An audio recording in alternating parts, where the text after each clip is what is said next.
Hometown History is brought to you by Care Of. There are so many vitamins out there, sometimes I get overwhelmed just trying to discover what I should take. Care Of has an in-depth 5-minute online quiz that asks you questions about your diet, lifestyle, and health concerns to help address your specific wellness goals.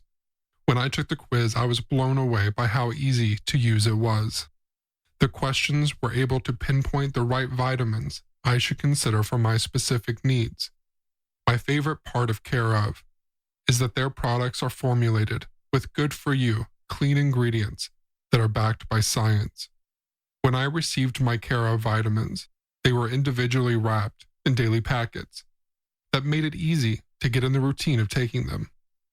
For 50% off your first Care Of order, go to careof.com and enter code HOMETOWN50. Again, for 50% off your first Care Of order, go to takecareof.com and enter code HOMETOWN50. The rate of violent deaths for kings throughout European history has been roughly 20%. The rate of violent deaths in the history of American kings, 100%. Every king in our national history has died a violent death. The rate of murder among the kings of Europe, as opposed to battlefield deaths or bloody accidents, has been roughly 15%. North America, again 100. Every American king has been murdered. Stranger yet, every king in American history has been assassinated in the harbor of St. James, Michigan, and also born in the tiny town of Scipio, New York, and married to 5 women. And every king has owned a personal cannon and received a revelation from God. Stranger yet, every king in American history has been Strang. Yes, you heard me right. James Jesse Strang, the only king in American history. James Strang was the self-coronated king of Beaver Island, the largest island in Lake Michigan, on the opposite side of the Michigan Straits from Mackinac Island, exponentially more famous and roughly 45 miles to the east. Mackinac is a delicate, Victorian resort home to the governor's summer mansion. Beaver Island, on the other hand, while 10 times larger than its Lake Huron counterpart, is a relatively wild and remote place with less than 700 inhabitants still today. But King Strang was not an opportunistic hillbilly, exploiting the wilds of northern Lake Michigan. He was a well-educated man.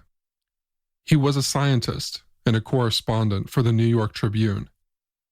He was even a member of the Michigan House of Representatives. His Natural History of Beaver Island was published by the Smithsonian. But on the day of July 8, 1850, he held a wooden scepter and wore a ceremonial breastplate, and, kneeling before a crowd of 300, in a tin crown decorated with a cluster of glass stars, he also became a king.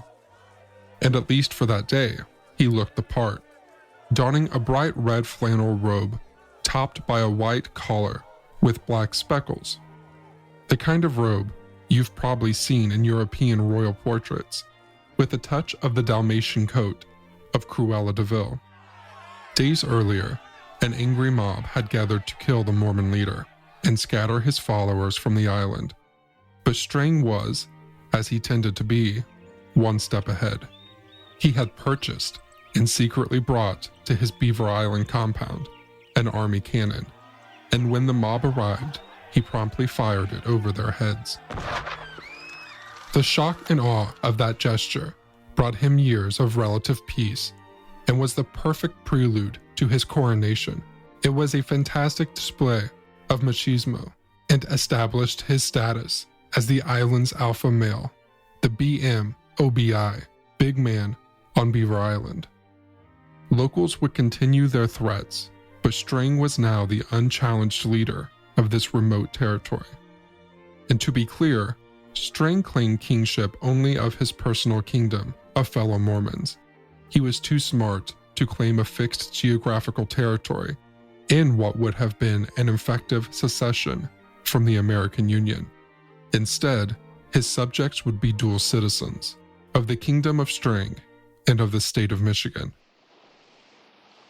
Had he declared a territorial kingdom, the USS Michigan, the oldest iron gunboat in the world, would have shown up the following morning with more cannons than one, and in the violent impatience of that era, would have swiftly pounded the island into submission.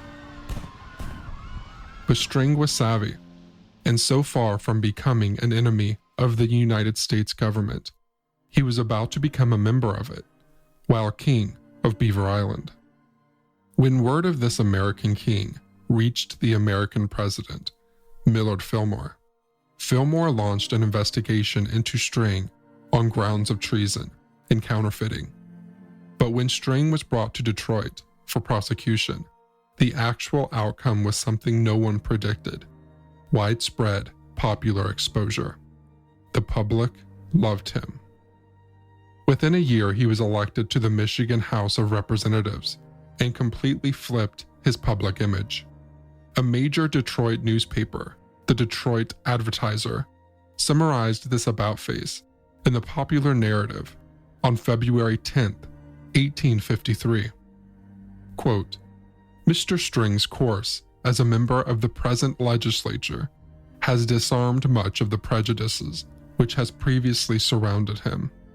Whatever may be said or thought of this peculiar sect of which he is the local head, I take pleasure in stating that throughout this session he has conducted himself with the degree of decorum and propriety which have been equaled by his industry, good temper, apparent regard for the true interests of the people, and of the obligations of his official oath."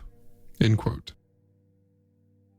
While in office, Strang contributed to the organization of the Upper Lower Peninsula and was one of the few people at that time looking out for the interests of Native Americans. It was common practice to exploit alcoholism among Native peoples and to sell them diluted, contaminated liquor.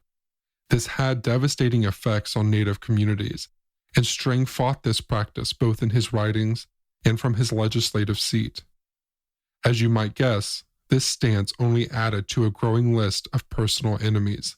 But most of Strang's enemies came from something a little more dubious: polygamy.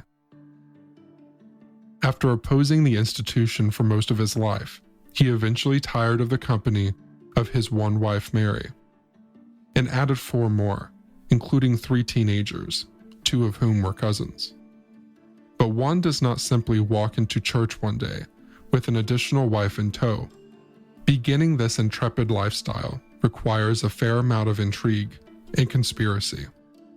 So, his first next wife, the first of his polygamy, was his traveling secretary, Charlie J. Douglas, who was not in fact a man named Charlie, but a 19-year-old woman disguised as a man named Elvira Eliza Field. And for the most part, the polygamist lifestyle was a winning proposition. The wives got along and ate together, and, at least on most nights, had their own bedrooms in the same house. But, as everyone knows, the indispensable trump card of any polygamist is a personal revelation from God.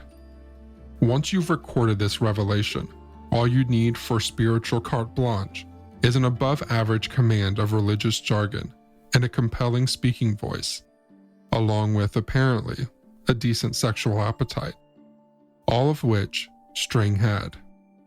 Strang's revelation was called the Book of the Law of the Lord, and this text still read and is revered today by surviving members of the Strangite sect of the Latter-day Saint movement. Yes, there are still Strangites, and they believe in the ritual power of animal sacrifice and baptism of the dead, among other things. It was some of these theological views, along with his polygamy, that made his presence so unwelcome among the locals. But what enraged them most of all was his tendency to assert authority over those who were not members of his kingdom. He would at times treat Beaver Island as a territorial dominion, in spite of his insistence it was only the temporary setting for the eternal kingdom of his revelation. All of which brings us to the docks of St. James Harbor on the quiet afternoon of June 1st, 1856, a Sunday. Two cowards among the many enemies of the Mormon king waited with pistols as he passed their place of concealment. Strang had, for many years, been warned of would-be assassins, but refused to employ bodyguards, and he lived to regret his stubbornness for 23 days, which is how long he laid paralyzed with a bullet in his spine. The other two bullets hit him in the head, one grazing him and the other lodging in his face. And the worst of it is, they shot him in the back.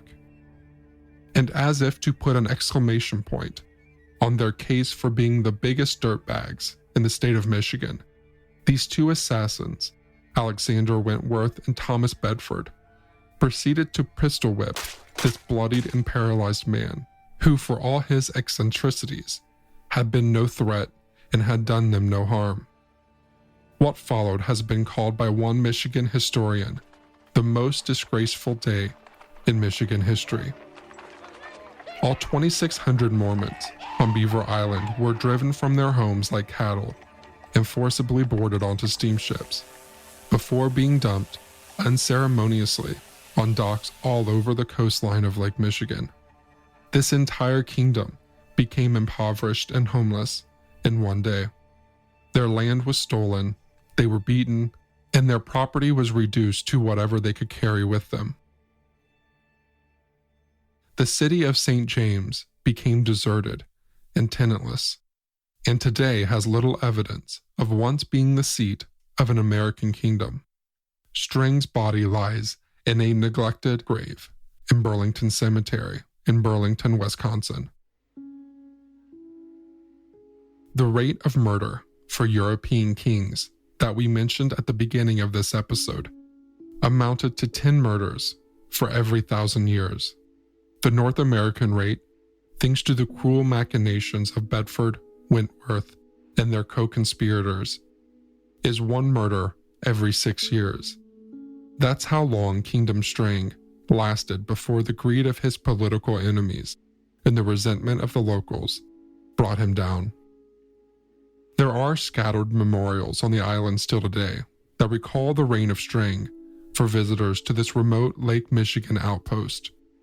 And the story of his kingdom and his sudden demise remains a singular drama in all the dramas of our national history. More singular, but somehow less salacious than the place we're headed to next, High Island.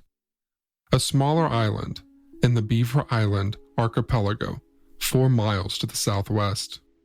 High Island is a fraction of the size of Beaver, but still has more than its fair share of intrigue and tragedy, as will other islands in this series.